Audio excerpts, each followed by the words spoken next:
오늘은 다니엘 7장을 보도록 하겠습니다. 다니엘 7장. 다니엘 7장 첫 번째 시간이 되겠네요. 1절로부터 있는 말씀을 제가 읽도록 하겠습니다. 바벨론 왕 벨사살 원년에 다니엘이 그 침상에서 꿈을 꾸며 내 속으로 이상을 받고 그 꿈을 기록하며 그 일의 대략을 진술하니라. 다니엘이 진술하여 가로되 내가 밤에 이상을 보았는데 하늘에 내 바람이 큰 바다로 몰려 불더니 큰 짐승 넷이 바다에서 나왔는데 그 모양이 각각 다르니. 3절까지만 먼저 읽도록 하겠습니다. 누가 꿈을 꿨습니까? 이제는 다니엘이 이제 진짜 꿈을 꿉니다. 꿈과 같은 형태로 받은 계시입니다. 뭐 그런 자다가 꾸는 일반 우리가 꾸는 그런 꿈이 아니고 꿈의 형태를 빌려서 하나님께서 다니엘에게 계시한 말씀이죠. 바벨론 왕 누구 때? 벨사살 왕 원년. 벨사살 왕 원년에 다니엘이 계시를 본 내용을 이야기하는데, 내가 밤에 이상을 보았는데 하늘에서 어떻게 해요? 네 번의 바람이 네 번의 바람이 큰 바다로 몰려 불더니 큰 짐승 넷이 바다에서 나왔는데 모양은 각각 다르더라.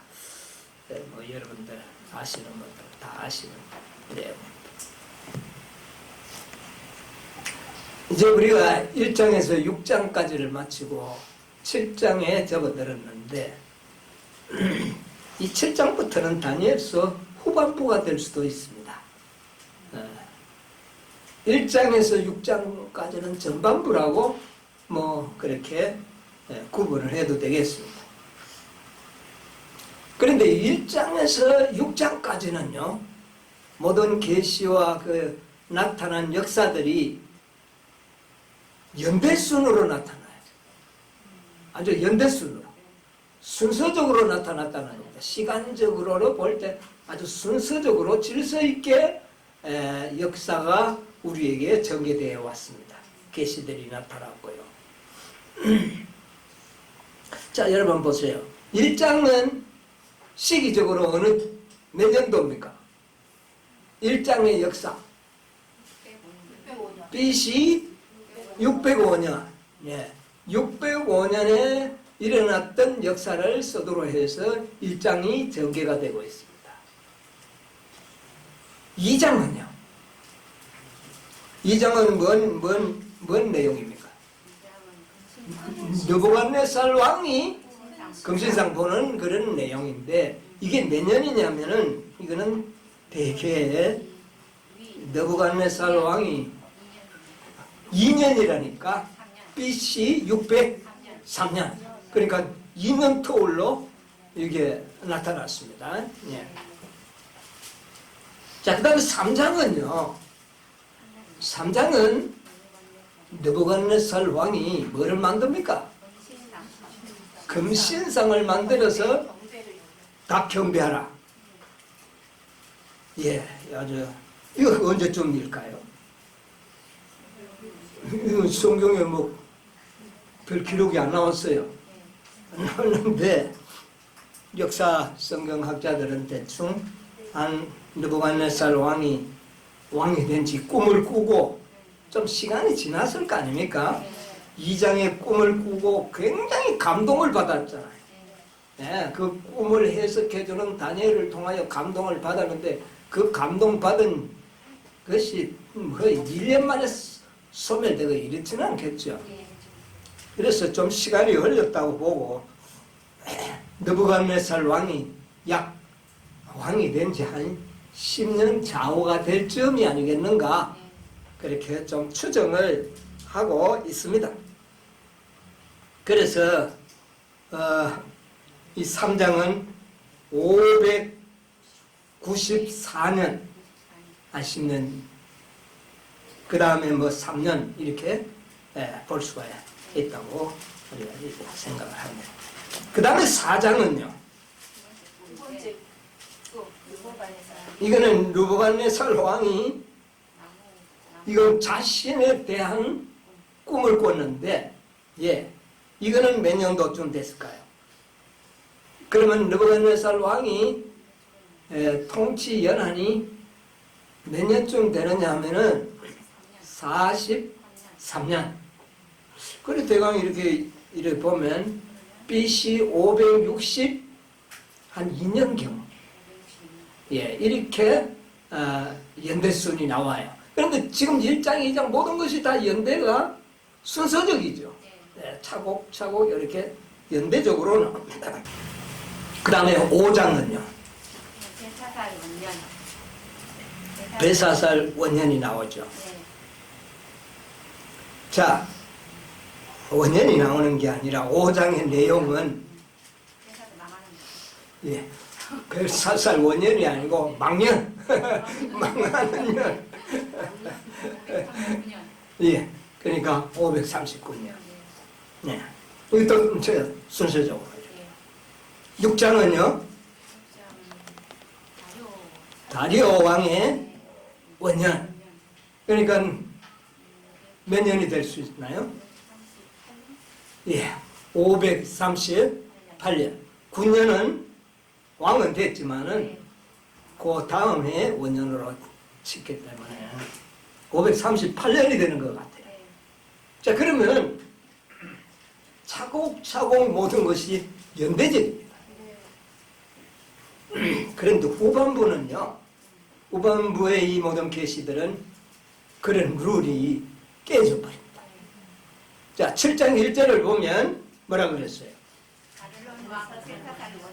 이거 벨사살 왕 원년에 다니엘이 꿈을 꿨어요. 벨사살 왕 원년은 어딜까요? 언제일까요? 539년에 망했잖아요. 그런데 왕이 되었을 때 나보니더스 아버지가 몸도 안 좋고 또 문제점도 있고 하니까 저 아라비아 사막 도시 오아시스에 궁전을 짓고 나는 좀 수영하러 갈 테니 네가 이 나라를 좀 다스리라 왕위를 물려준 때가 원년이 되지 않겠습니까? 이렇게 이제 추정을 해봤을 때에 이것은 553년이 아니면 한 2년경, 한 10, 그러니까 바벨론이 멸망당하기 한 12, 13년 전으로 역사를 거슬러 올라가는 겁니다. 이게 뭐냐면은 벨살살 왕의 원년이 되는 겁니다. 그러니까 이거는 이제 다리오 왕 원년에서는 10몇 년을 거슬러 올라가는 이런 형국이 되어버렸죠. 이렇게 연도수가 전혀 달라집니다. 그래서 후반부가 다 그렇다는 겁니다.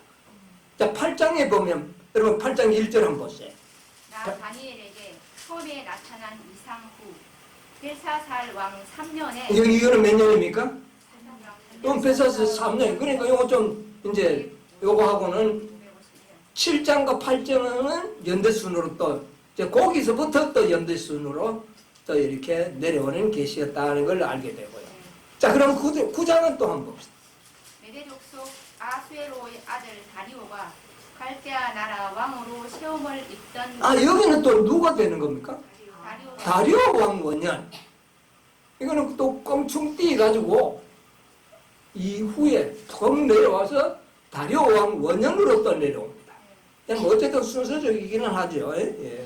이거는 538년에, 그러니까 9장은 538년에 계시였다.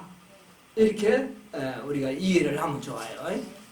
자, 그 다음에 10장 1절 한번 읽어보세요.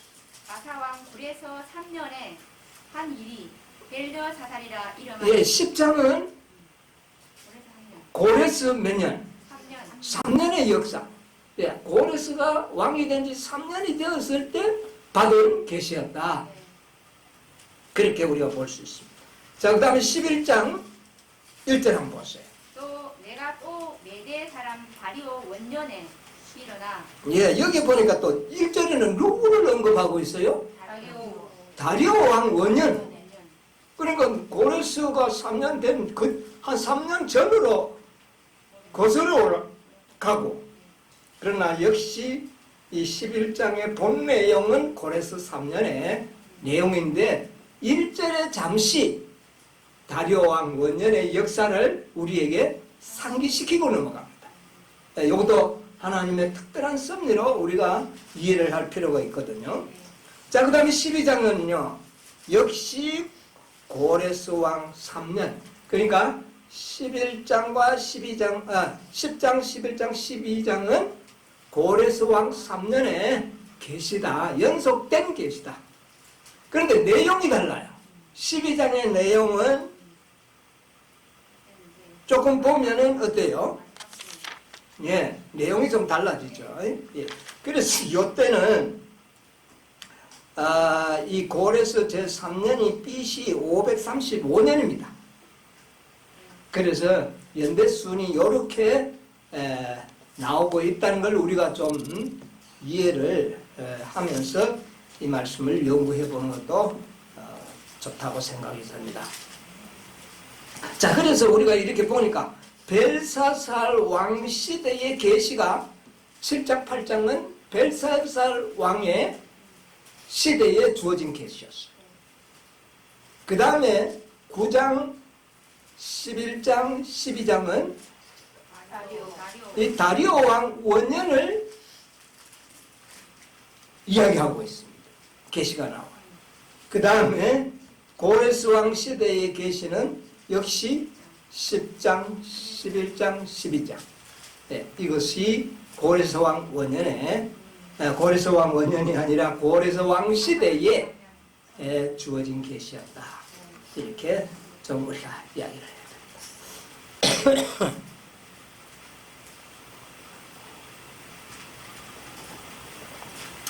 벨살살 왕 원년. 벨사살 왕은 바벨론의 무슨 왕입니까? 바벨론 나라의 마지막 왕.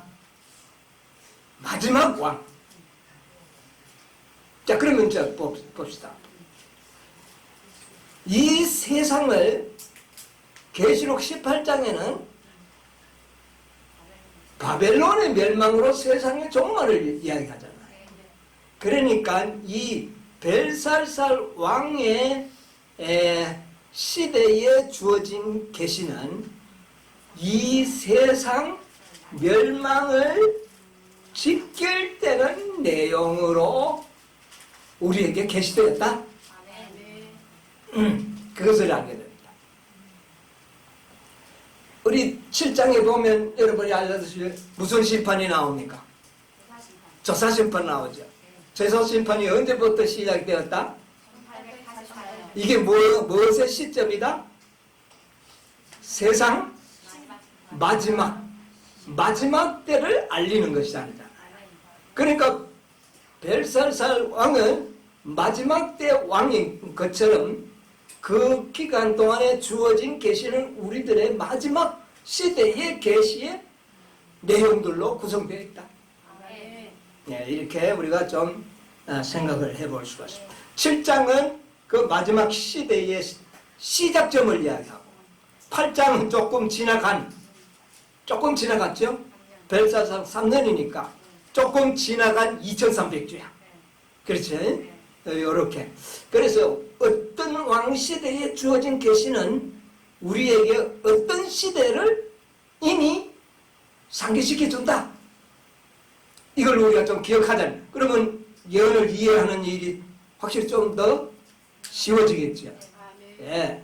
자, 그래서 벨살살 원년과 3년은 이 세상의 마지막 때를 관련된 그런 계시가 주어졌는데 그것은 곧 심판의 시기. 그 다음에 8장에는 2300주야. 이런 내용이 포함되어 있다. 자, 그 다음에 이제 9장을 보면 이제 넘어가면 어느 왕이 나오죠? 다리오. 여러분, 이 다리오는 어떤 시기의 왕이 된 사람입니까? 바벨론이 망하고 고레스가 오기 직전에 몇 년 동안 2년. 그러니까 요거는 이 세상의 종말은 종말인데 아주 짧은 마지막 긴급한 시대를 우리에게 알려주는 계시는 다리오 왕 시대에 주어졌다. 우리가 이렇게 좀 이해를 하고 가면 이 7장, 8장 그 이후의 후반부의 예언들을 이해하는데 그게 도움이 되리라고 이렇게 생각합니다. 그래서 이 마지막 사건 중에 마지막 사건, 여러분 9장 10장은요 마지막 사건 중에 마지막 사건, 2300절을 세밀하게 연구를 해서 정말 이 세상의 마지막 그리스도의 왕국이 세워질 때까지의 그 상세한 계시가 이 9장에 있어. 또 11장에 잠시 다리오가 언급이 됐죠. 그것도 바로 이 11장의 내용이 마지막 사건 중에 마지막 사건을 잠시 언급을 하고 진행이 된다는 겁니다. 그래서 다리오 왕 시대의 계시들은 마지막 사건 중에 마지막 사건을 언급하고 있다. 그렇게 우리가 좀 이해를 하면 앞으로 말씀을 연구하는 데 도움이 될 겁니다. 그 다음에 고레스는요. 고레스는 예수님이 상징하는 왕 아닙니까? 그죠? 예. 자, 그래서 고레스 왕은 주로 이제 11장 후반부에 이제 이렇게 연결은 되어 나오지만 핵심적인 것은 12장에 그 결론이 나옵니다. 12장은 뭡니까? 12장의 내용이 뭐죠? 특별부활. 이거는 이제 예수님이 언제입니까? 재림. 이제 오시는 겁니다. 뭐 거의. 오시기 바로 직전에 사건부터 해가지고 이제 그리스도의 재림을 우리에게 상기시켜주는 것이 바로 다니엘 12장입니다. 그런데 다니엘이 더 알아보려고 하니까 이거 됐다. 너는 이제 그만 쉬어라. 그렇게 합니다. 그래서 이 벨사살, 다리오, 고레스 이 트리오 왕이 마지막 사건을 딱 언급하고 있는 세 왕이다. 이렇게 우리가 이해하면서 이 7장부터 예언들을 접근해 나가면 훨씬 수월하게 예언을 더 분명하게 이해되리라고 이렇게 생각이 듭니다. 그래서 어쨌든 고레스 왕의 12장으로 인해서 다니엘의 계시는 종결이 되고 다니엘아 너는 마지막 때까지 기다리라. 이 모든 내용들은 마지막 때에 다시 개봉될 것이다. 너가 다 몰라도 되니까 기다리라 하는 그런 이야기를 들으면서 다니엘의 계시가 다니엘서 계시가 종결이 됩니다. 자, 그러면 우리가 이제 후반부를 들어가기 전에 이 전반부가 참 중요합니다. 이 전반부를 토대가 아주 이 순서적으로 놓여준 토대. 여러분 토대를 놓으려고 그러면 순서적이어야 되죠. 아주 순서적입니다. 그래서 1장에서 6장까지는 차곡차곡 순서적이에요.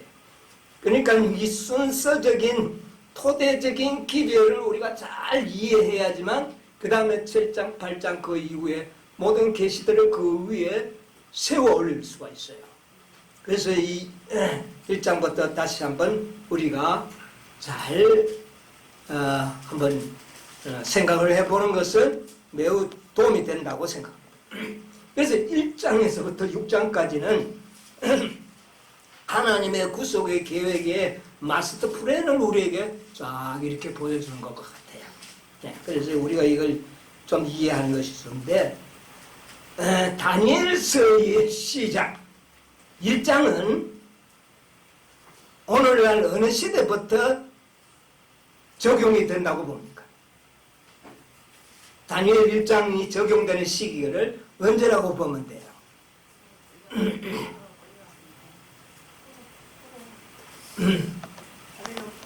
예, 이스라엘이 바벨론에 포로가 되는 것으로 다니엘서가 시작이 되잖아요. 이건 뭘 의미할까요? 라오디게아 교회의 예언이 1장에 수록되어 있다. 이렇게 보는 겁니다. 예, 라오디게아 교회는 7교회 중에 마지막 교회. 마지막 교회의 상태와 결과를 보여주는 것이 1장의 계시다. 제가 1장에서 6장까지를 오늘 3번째 언급을 하는데 조금 그 방향은 좀 다르지만 다 동일한 겁니다. 라오디게아 교회가 바벨론화된다. 이것은 바벨론에 뭐가 됐다는 뜻입니까? 포로가 됐다. 바벨론 속으로 다 포로로 잡혀간 그런 형국을 1장에서는 보여줍니다. 오늘날 교회들이요, 생각하기를, 우리는 교회로서 뭐 제대로 말이지 하나님의 뜻을 잘 하고 있는 것, 그렇게 착각들을 하고 있어요. 그러나 1장에 보면 1장부터는 이스라엘이라는 나라는 존재는 어떻게 되어버렸어요? 없어져 버린 겁니다. 그러면 이 1장에 계시는 마지막 라오디게아 상태의 이 교회는 완전히 어떤 상태에 들어가 버린 겁니다. 독특한 하나님의 교회로서의 존재를 보존하는 교회가 아니라 바벨론에 어떻게 되어버린 포로가 된 상태를 보여주는 것이 바로 다니엘서 1장입니다. 교회가 아주 세속화된 모습을 보여주는 겁니다. 네.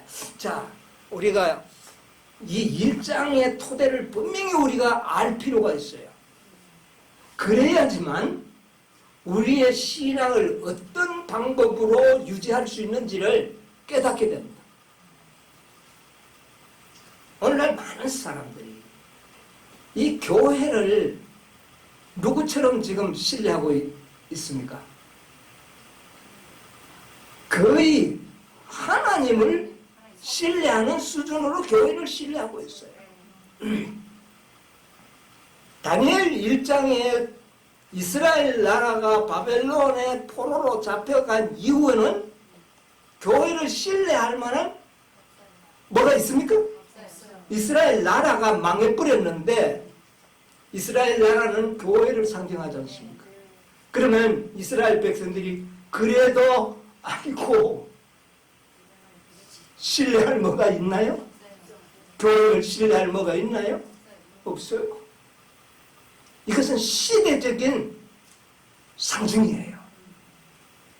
네.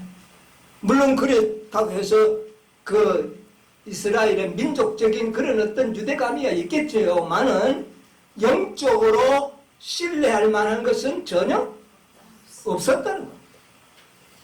오늘날이 그런 시대라는 것을 깨닫는 것이 매우 중요하다는 거예요. 우리가 영적인 그런 어떤 육적인 유대관계야 우리도 갖고 있죠. 새 천사의 기별을 믿고 뭐 재림교회라 그러면 유대관계는 우리가 있어요. 그러나 그들에게서 영적으로 뭔가를 기대할 만한 것은 전혀 없다는 것을 우리가 깨달을 필요가 있다는 것을 이야기해 주는 겁니다. 왜냐하면 그들은 이미 나라가 망했고 그들은 바벨론의 포로로서 생활할 수밖에 없는 처지였다. 이제는 각자가 뭐 해야 된다? 각자가 말씀 위에 써 있어야 된다는 것이 1장의 역사적인 기별이에요. 네. 우리가 유대인의 육적인 유대인의 관계, 그것은 우리가 좀 필요할는지 모르지만 영적으로는 전혀 독자적으로 신앙생활을 말씀과의 관계 속에서 살아야 된다. 이것을 분명히 해야 된다고 봅니다. 왜냐하면 나라가 뭐 해버렸기 때문에 망해버렸기 때문에. 그래서 누구의 포로가 돼버렸다? 바벨론이다. 바벨론의 속에 들어갔다는 것은 교회라고 하는 이 조직은 바벨론화 되었다. 바벨론화 되었다는 것은 세속화되었다는 말입니다. 바벨론화 되었다가 뭐 다른 또 이상한 방향으로 좀 영적으로만 생각하는데 사실은 교회가 뭐 되어버린 것으로 세속화 되어버렸다. 방향이 달라져 버렸다는 겁니다. 그러므로 결코 우리는 육신적인 유대 관계는 필요할는지 모르지만 영적으로 신뢰할 수 없는 시점에 우리는 지금 모두 살고 있다. 이것이 다니엘 1장에서 우리가 배울 수 있는 교훈입니다. 예언의 신에 있는 말씀을 좀 읽어보겠습니다. 초기 문지 226쪽에서 227쪽 가운데 보면 이런 말씀이 있습니다.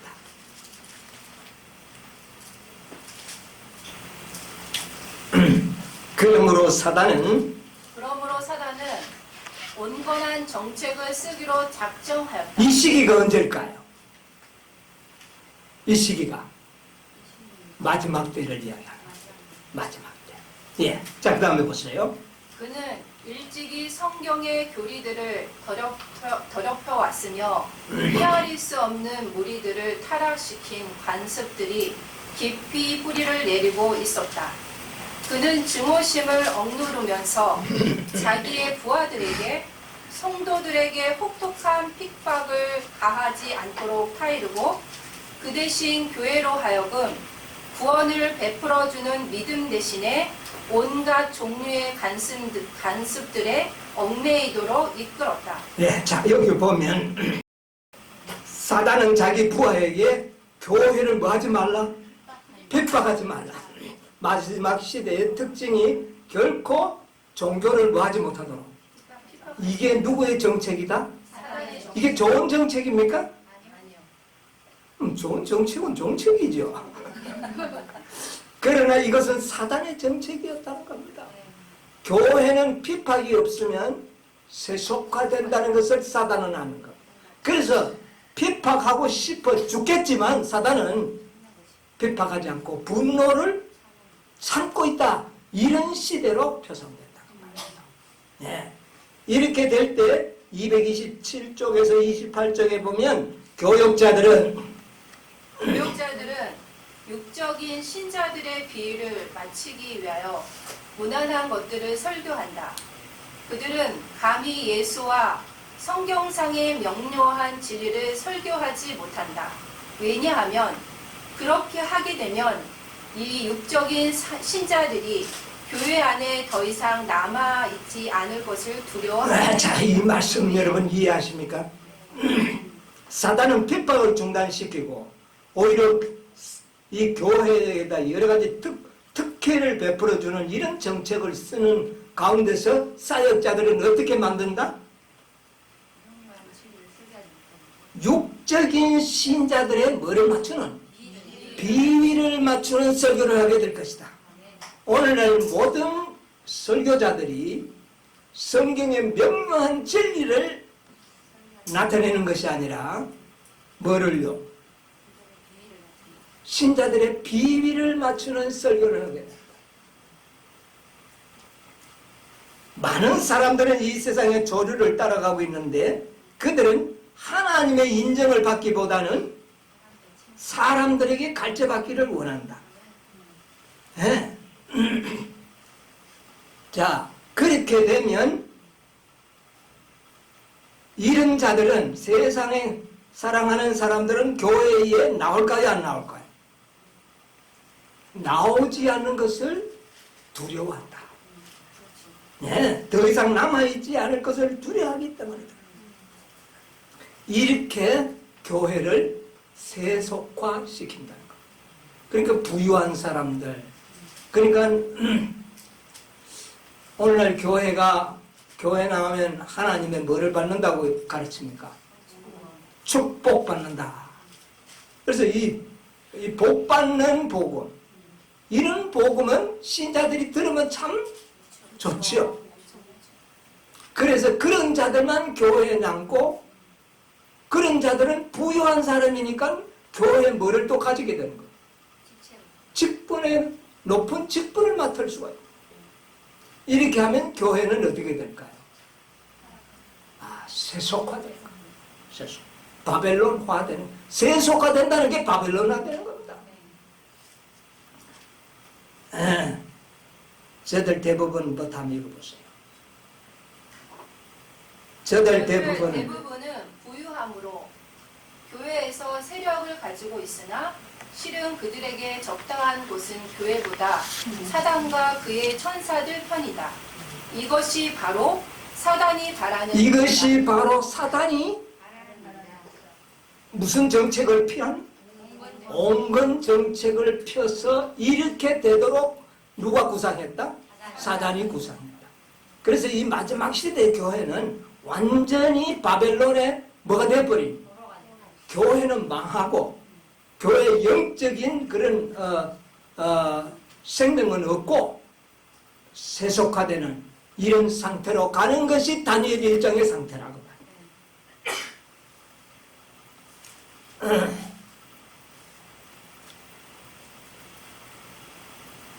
초기 문제 108쪽에 있는 말씀을 한번 읽어보겠습니다. 초기 문제 108쪽. 그리스도인이라 자칭하는 자들 중에서, 그리스도인이라고 자칭하는 자들 중에서 많은 사람이 그들의 의복과 말과 행동에 있어서 세상과 조금도 다를 바가 없으며, 그들이 그리스도인으로 불리는 것은 단지 그들 스스로 그리스도인이라고 공언하기 때문이다. 참 뭐라 그랬어요? 그리스도인이라 자칭하는 중에 많은 사람들은 뭐가 의복과 말과의 행동에서 세상과 다를 게 없다. 다른 게 있다면 그들이 나는 누구다? 그리스도인이라고 하니까 그리스도인이라는 거. 이거 얼마나 정말 참 비참한 이야기입니다. 계속 읽으세요. 그들은 그리스도를 기다린다고 공언하지만 그들의 대화는 천국에 관한 것이 아니고 세속적인 사물들에 관한 것이다. 그들이 어떠한 사람이 되어야 마땅하뇨? 그들은 마땅히 거룩한 행실과 경건함으로 하나님의 날이 임하기를 바라보고 간절히 사모하라라는. 자, 이런 자들이 되어야 한다는 겁니다. 네, 그리스도인들은 거룩한 행실과 경건함으로 하나님의 날이 임하기를 바라보고 어떻게 해요? 간절히 사모하는 이런 자들이 그리스도인이 돼요. 그런데 교인들이 세상과 똑같이 돼버렸다는 겁니다. 자, 그 다음에 좀 한 서너 줄 줄에서 그러나 재림 신도라는 이름을 지닌 자들 중 많은 사람들은 성경 말씀을 배우고 그분의 인정을 받으려 하기보다는 몸 치장을 하는 세상 사람들의 눈에 잘 보이게 되는 방법을 더 많이 이용했습니다. 이 어떤 선지자가 오늘날 이 세상의 교회의 모습을 이렇게 아주 확연하게 드러내놓는 이런 말씀 참 기가 차지 않습니까? 여러분, 우리가 요한계시록에 보면 너희는 어디에서 나오라? 바벨론에서 나오라 그랬잖아요. 이것은 다른 말로 말하면 세속화된 곳에서 나와서 경건한 생애를 살라는 겁니다. 여러분 교회를 가보면은 진리도 배우기 전에 교회 가가지고 한번 모습을 한번 보세요. 세상과 똑같다면 세상과 똑같은 거예요. 그들의 말과 행동과 옷과 이런 모든 것들이 세상과 다를 것이 없다면 그건 그런 거예요. 그러면 첫째, 무엇으로 우리가 쉽게 구별을 할 수 있을까요?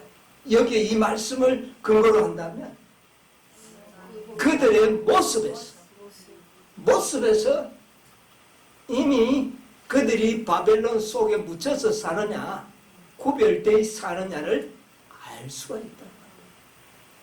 그런데 오늘날 교회라고 자부하고 자처하는 교회들을 가보면 세상과 구별이 거의 없어졌다는 것은 확실하지 않습니까? 그러면 그들이 다 신뢰할 수 있는 교회입니까? 결코 신뢰할 수 없는 교회라는 것입니다. 확실하지 않습니까? 네. 교회 가서 그 모습들을 보세요. 구별이 없다면 그 교회는 신뢰할 만한 교회가 아니다. 이것을 우리에게 이야기해 준 것. 지난 항시에 읽었지만 실물교훈 315쪽을 다시 한번 읽겠습니다. 315쪽. 자기 자신을 그리스도인이라고 자기 자신을 그리스도인이라고 부르는 많은 사람들은 단지 인간 도덕가에 불과하다. 뭐에 불과하다고요? 인간 도덕가들입니다. 예. 세상에서 그리스도를 올바르게 나타내므로 그분을 영화롭게 할 수 있는 유일한 선물을 그들은 거절했다. 성령의 역사가 그들에게는 생소한 것이다. 저희는 말씀을 행하는 자가 아니다. 그리스도와 하나 된 자들을 세상과 하나 된 자들로부터 구별하는 하늘의 원칙이 거의 알아볼 수 없게 되었다. 그리스도를 따른다고 하는 자들이 더 이상 세상과 구별된 특별한 백성이 아니다. 경계선은 희미해졌다. 사람들은 자기 자신이 세상을 따르고 세속적 습관과 풍속과 이기심을 쫓도록 내버려 둔다.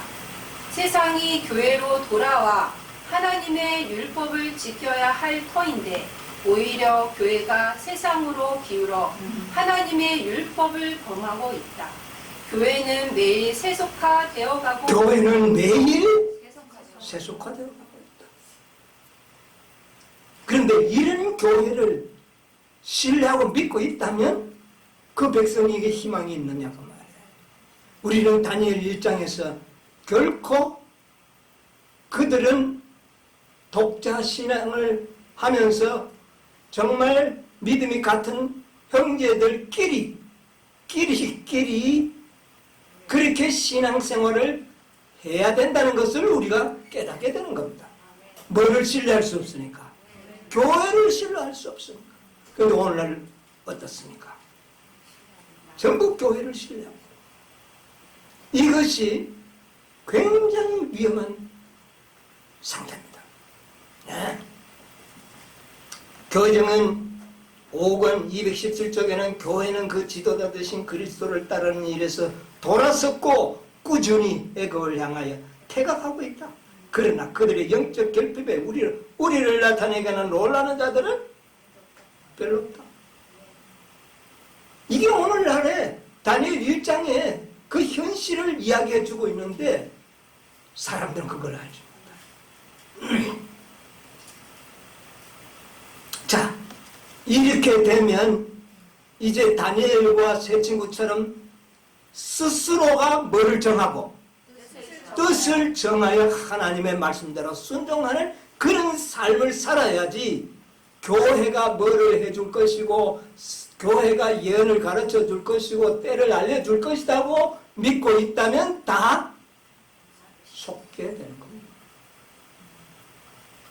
그들이 막상 고레스가 돌아가라 그러니까 대부분이 어디에 살기를 원했어?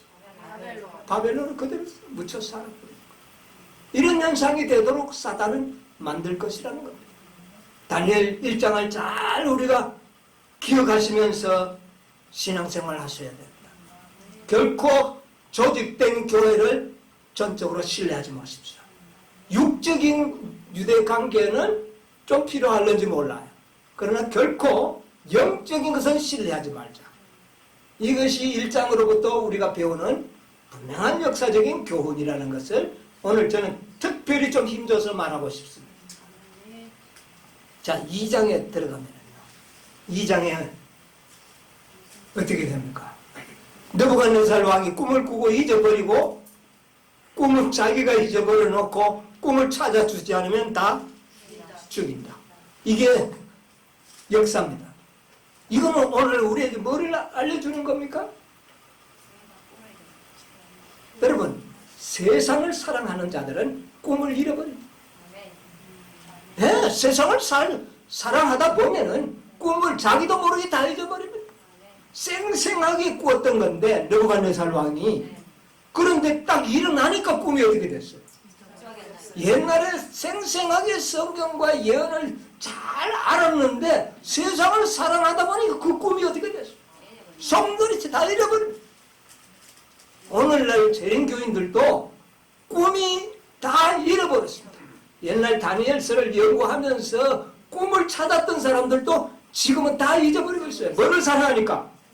세상을 사랑하는 사람들의 마음속에서는 꿈이 없어집니다. 그래서 2장은 뭐냐? 꿈을 찾지 못한 자들은 다 죽는다. 이 기별입니다. 우리는 다시 꿈을 찾아야 돼. 꿈을 찾기 위해서는 뭐를 버려야 된다? 세상을 버려야만 꿈을 찾게 되는 겁니다. 여러분, 세상을 사랑하면서 하늘의 꿈을 소유할 수는 없기 때문에 그렇습니다. 그래서 다니엘 2장이 그걸 우리에게 이야기해 주는 거예요. 후반부에 들어가기 전에 우리는 이걸 알고 있어야 됩니다. 네. 꿈을 잊어버리면 다 죽는다. 누구도 죽을 수밖에 없었어요. 다니엘도 그랬어요. 근데 다니엘과 세 친구가 뭐를 찾았어요? 꿈을 찾았잖아요. 유대 민족이 찾았습니까? 유대 나라가 찾았습니까? 아니라는 겁니다. 뜻을 정하고 하나님을 믿으려고 뜻을 정했던 불과 몇 사람이 꿈을 찾았잖아요. 이제 그를 통하여 꿈을 찾을 수 있는 하나의 방편은 되어야 될 수. 우리는 지금 꿈을 찾아주는 사명을 갖고 있죠? 예, 그렇습니다. 예. 그러나 교회가 우리에게 꿈을 찾아주지는 못한다. 분명히 기억하시기 바랍니다. 여러분, 교회가 우리 꿈 찾아줄 줄 압니까? 교회가 주도해가는 방향은 세상. 이미 세상으로 돌아섰고 꾸준히 애굽으로 간다 그랬어요. 꿈을 찾아줄 수 없는. 교회는 절대로 찾아주지 못한다는 걸 알아야 됩니다. 자, 3장은 뭡니까? 3장의 기별이 뭡니까? 자, 느부갓네살 왕이 꿈을 잃어버리고 찾아줬는데 또 잊어먹었어. 그래서 뭐를 만듭니까? 금신상을 만들어요. 거기에 절하지 않는 자는 다 죽인다. 이겁니다. 여러분, 이 세상을 사랑하다가 꿈을 잃어버린 사람들은 다 우상에게 어떻게 해요? 절할 것이다. 뭐 교회 다닌다고 일년 명령 내리면 그때 가서는 잘하겠다고. 아, 나는 지식적으로 뭐가 짐승의 표고 뭐가 일률 법령 안다고 절 안 할 것 같습니까? 다 속보입니다. 모두가 다 어떻게 했어요? 절했지 않습니까? 그런데 누구만이 절을 하지 않았다고요? 세 친구, 뜻을 정했던 세 친구가. 그들만이 절을 하지 않았어요. 이것을 우리가 가르쳐.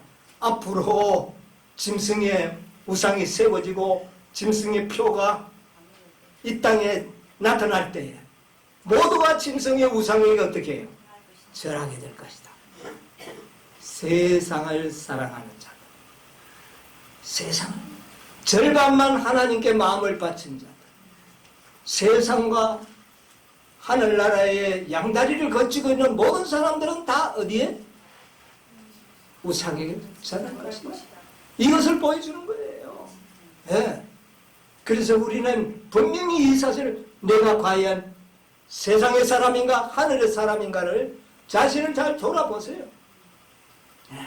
이게 아주 중요합니다. 그 다음에 4장은 뭡니까? 4장에서 느부갓네살 왕이 자신에 대한 꿈을 꿨죠. 네. 그래서 자신이 뭐가 되는가? 짐승이 되는 꿈을 꿨어요. 여러분, 하나님은 인간들을 어떻게 했으나 존귀하게 우리를 만들었으나 뭐가? 존귀한 자가 됐으나 그걸 알지 못한 자는 뭐와 같다? 짐승과 같다. 여러분, 세상을 사랑하고 꿈을 잃어버린 사람들은 사실은 성도가 아니라 짐승입니다. 이것을 사장이 우리에게 이야기해 주는 겁니다. 네. 그래서 이 사장을 통하여 정말 우리 모두는 느부갓네살은 하나님 알았잖아요. 그렇지만 짐승이 됐잖아요. 우리가 지금 짐승의 우상에게 경배하는 자들은 다 누구와 같다? 짐승과 같다는 겁니다.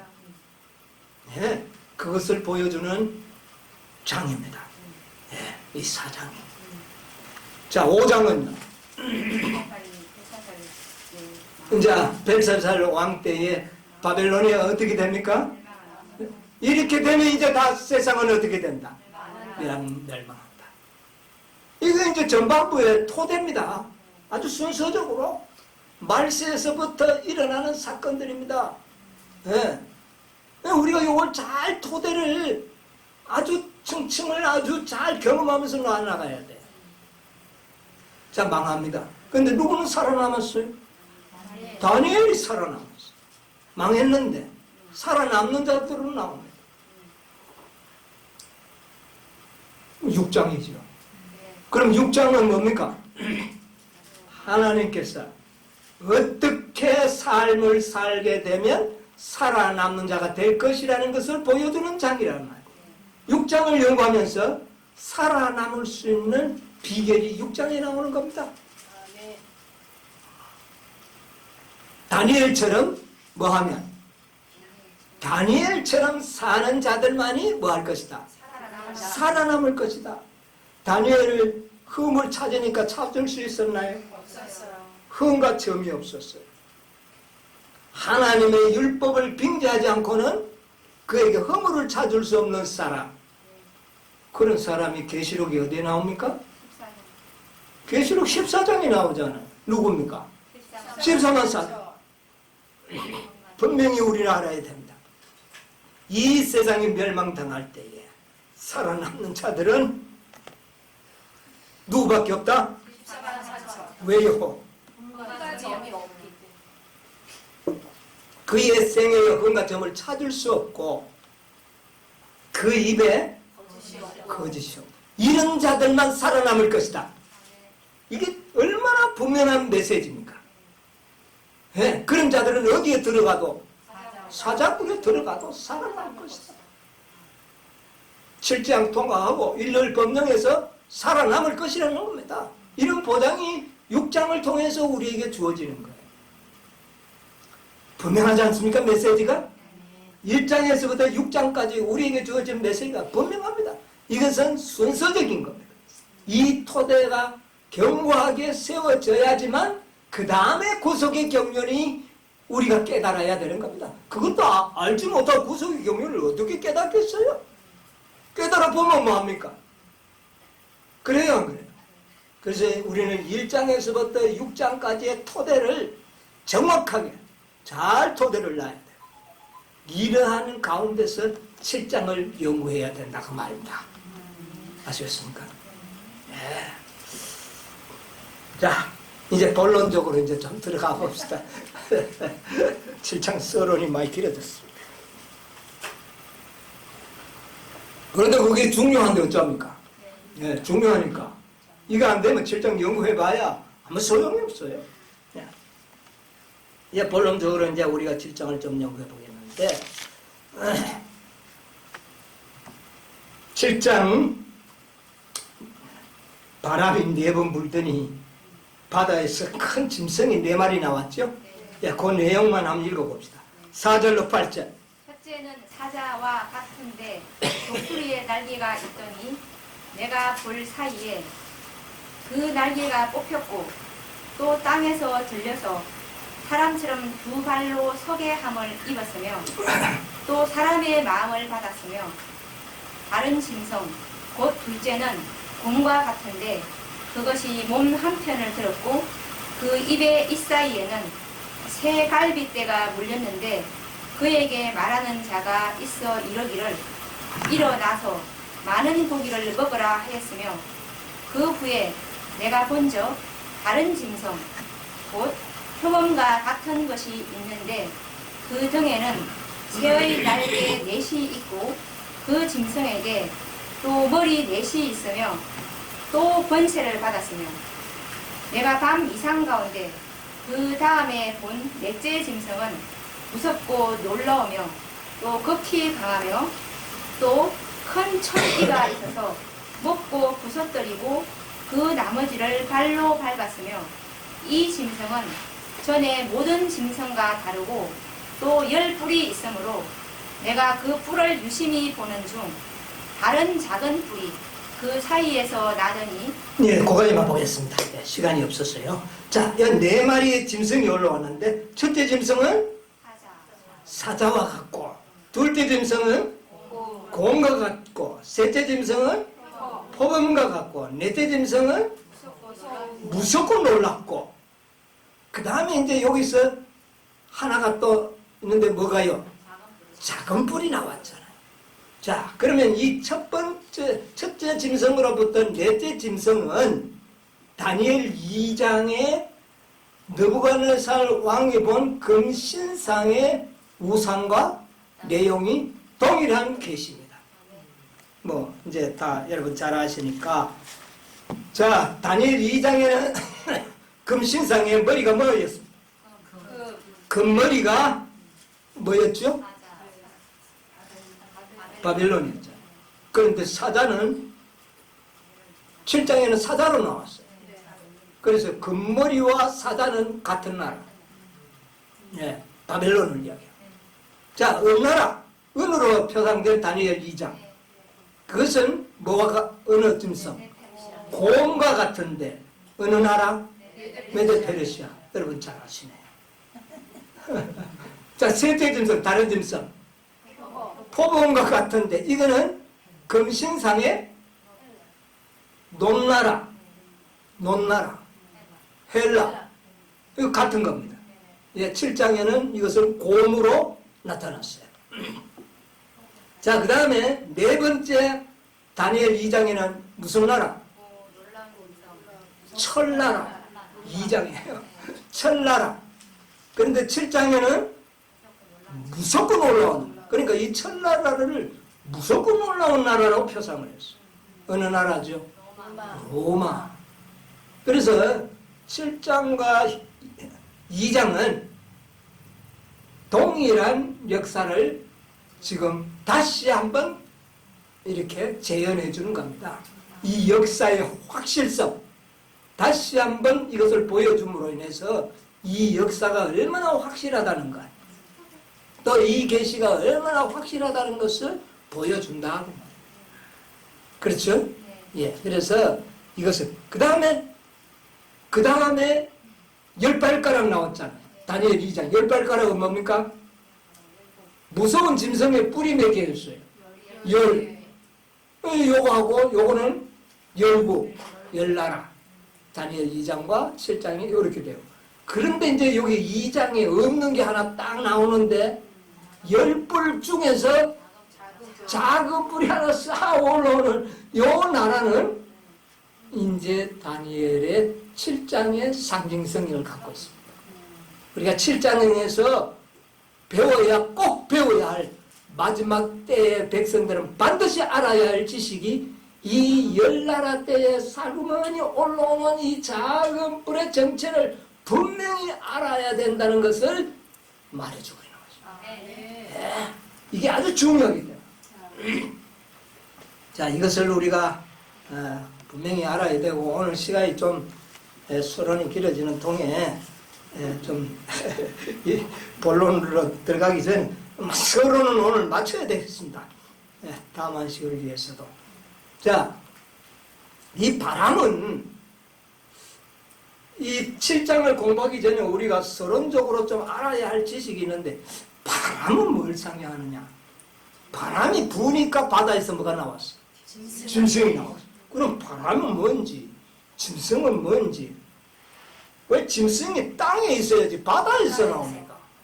이게 뭔가 다 안 맞아요. 그렇죠? 그러므로 이것은 상징성이 있다. 뭐를 상징하느냐? 바람은 원어로 보면은 루아후라는 말이에요. 루아후. 이 루아후라는 이 단어가 상당히 복잡한 뜻을 가지고 있어요.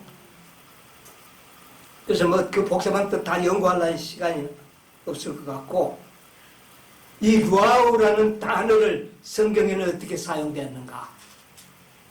그래서 루아후의 본래 단어적인 뜻은 바람, 영. 여러분, 영이 뭔지 설명할 수 있나요, 여러분? 힘들죠.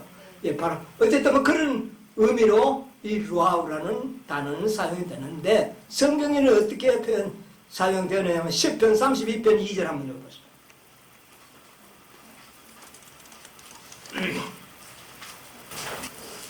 마음에 간사가 없고 이해됐습니다. 마음에 간사가 없고, 그런데 이 마음을 갖다가 루아우라고 그랬어요. 루아우.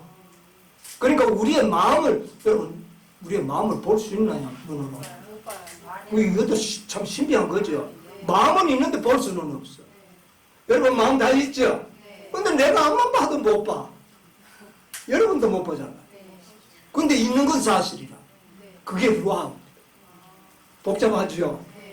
참 그런 거. 그래서 이 마음을 갖다가 루아우라. 그리고 예레미야 4장 11절로 13절. 그때 이 백성과 예루살렘에 이를 자 있어서 뜨거운 바람이 광야 자산에서 내 딸 백성에게 불어온다 하리라. 이는 키질하기 위함도 아니요 정결케 하렴도 아니요 이보다 더 강한 바람이 나를 위하여 오리니 이제 내가 그들에게 심판을 베풀 것이라. 13절.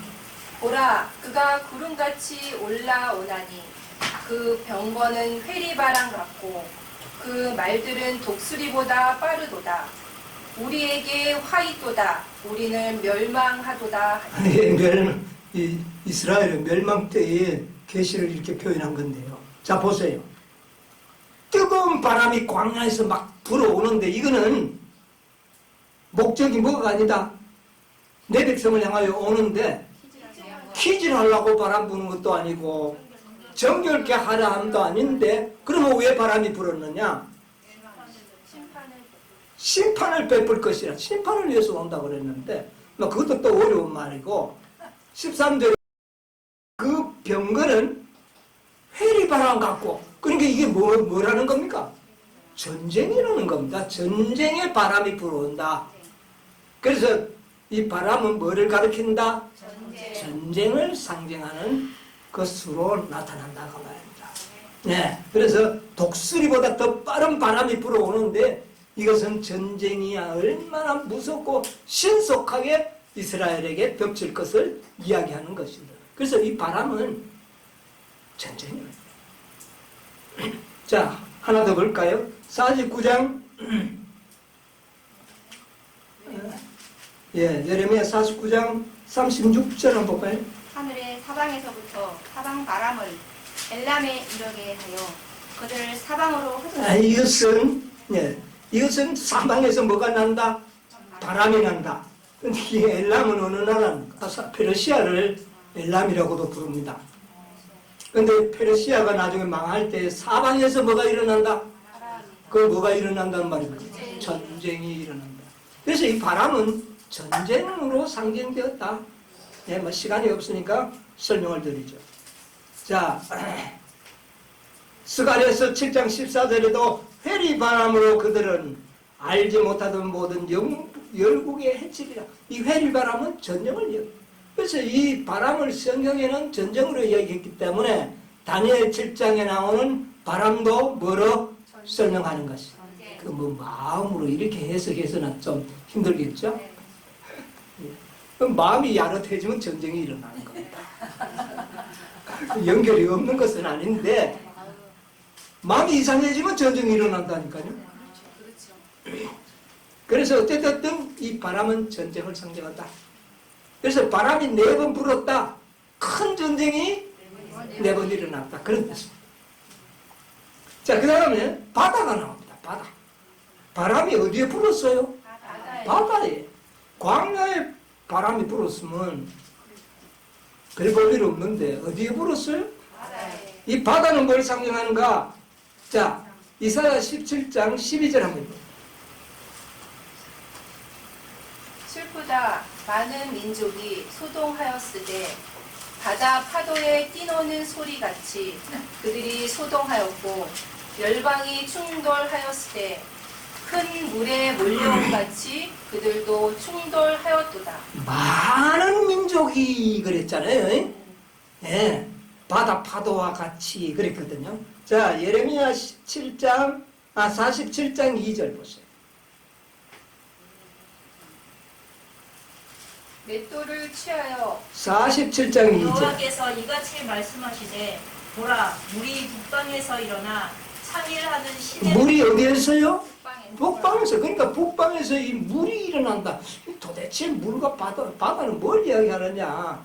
여기 이사야 17장에는 많은 민족을 소동함을 바다에 비유했는데 계시록 17장 1절 땅의 임금들도 그로 더불어 음행하였고 땅에 거하는 자들도 그 음행의 포도주에 1절 일곱 천사 중 하나가 와서 내게 말하여 가로되 이리 오라 많은 물 위에 앉은 큰 음녀의 음료가 어디에 앉아 있다고요? 물 위에 앉아 있다. 많은 물이니까 뭐 바다나 뭐 이런 거 다 포함되겠죠. 그 다음에 15절. 또 천사가 내게 말하되 내가 본바 거기에 앉은 물은 백성과 무리와 열국과 방언들이니 예, 물은 뭐를 상징한다? 백성 백성, 무리, 열국, 방언. 그러니까 순수한 말로 말하면 사람을 표현한다. 큰 바다에 불었다는 건 많은 사람이 있는 곳에서 바람이 불었다. 많은 사람이 사는 곳에서 전쟁이다.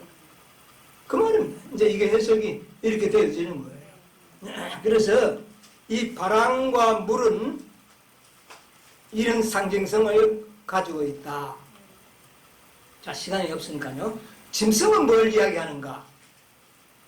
짐승은 7장에 막 맞바로 설명을 해버렸어요.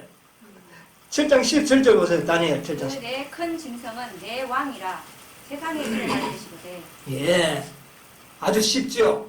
짐승은 뭐다? 왕, 나라. 그러니까 바람이 큰 바다에 불었다는 것은 큰 전쟁이 큰 나라들 가운데서 많은 백성들이 사는 나라에서 전쟁이 일어나니까 바다에서 새로운 짐승이 하나 올라왔는데 내 짐승이 올라오더라. 나라가 생겨나더라. 어떤 나라는 망해버리고 새로운 나라가 올라오더라 그 말이에요. 그래서 바벨론, 메데페르시아, 벨라, 로마, 열국 이렇게 순서를 받은 이제 내려오는 거죠. 그래서 우리가 이런 것을 좀 상식적으로 알면서 이제 우리가 다니엘 7장을 연구해야 되리라 생각합니다. 자, 오늘은 천상 여기까지만 해야 되겠네. 이제 서론적으로 이제 공부했으니까 다음 안식일부터는 내막을 좀 공부할 수 있으리라 생각합니다. 자, 이제 우리는 후반부를 맞이하게 됐습니다. 그런데 이 후반부를 이해하기 위해서는 우리는 반드시 전반부의 역사를 우리 개인적으로 경험해야 된다. 반드시 세상을 포기하고 분리되어야 한다. 그런 자들만이 꿈을 찾게 될 것이고 그런 자들만이 짐승이 아닌 사람으로 다시 거듭날 것이고 그런 자들이 나중에 살아남는 자들이 될 것인데 그런 자들은 흠과 점이 없는 자가 되도록 하나님께서 하실 것이다. 아멘. 이것이 전반부가 주어지는 그런 하나의 메시지입니다. 이런 자들에게 구속의 경륜을 가르쳐 주겠노라. 이게 후반부입니다. 아멘. 네. 후반부를 분명히 깨닫기 위해서는 전반부의 모든 경험들이 개인적으로 이루어져야 한다. 우리 모두 이 7장의 놀라운 하늘의 구속의 경륜을 알기 위해서 놀라운 경험들이 여러분과 저의 생에 일어나게 되기를 간절히 바라면서 오늘은 말씀을 마치도록 하겠습니다. 아멘.